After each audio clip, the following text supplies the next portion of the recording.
With temperatures quickly warming up and spring in full bloom action, Dr. Rubin Patel with Patient Plus says allergy season is now taking hold as his office is finally seeing less flu cases. February, March were really heavy in the flu again. So every now and then we'll have one of these seasons where we'll see like a two-bump season, and this was one of those. That kind of leads into where we are now. March and April is kind of known for pollen, lots of pollen.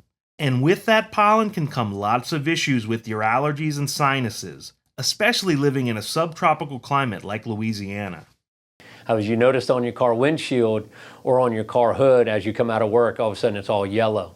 That's the pollen. Now, the problem with that is it causes our allergy symptoms. So it's actually a mast cell in the body that causes a histamine release.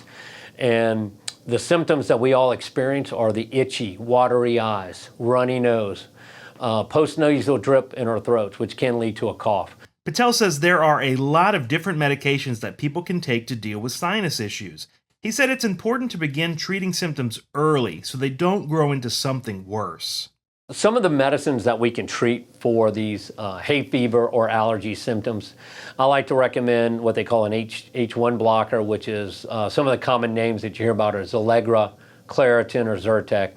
Another medicine that a lot of people like to use are the nasal sprays, the steroid nasal sprays, which is like fluticasone is one. But what happens if you don't start treating those symptoms when they first present themselves? If you don't treat it, sometimes this can lead to a progression into your sinuses, which can lead to a sinusitis. All this drainage can build up, and we have frontal sinuses, we have maxillary sinuses, and we have ethmoid sinuses behind the nose that you really can't see. Some of those symptoms for sinusitis are that nasal congestion, that heaviness that you feel, whether it's in your, they say head, it can be up in your head here, up in the frontal part of your head, or in the back of your head. Also headaches.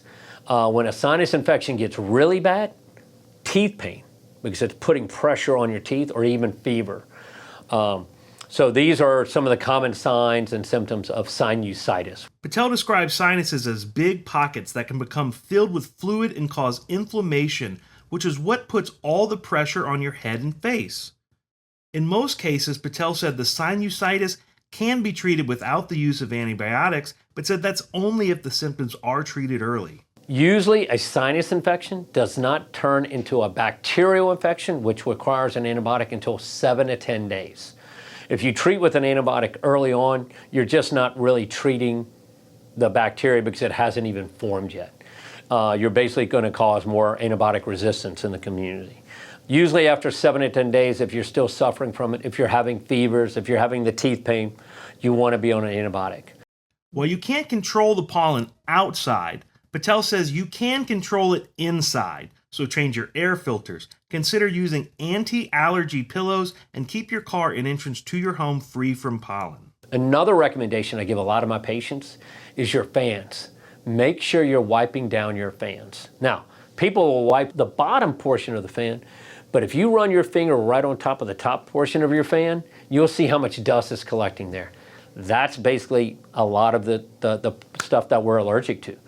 Reporting from St. George with Unfiltered with Kieran, I'm Mason Miller.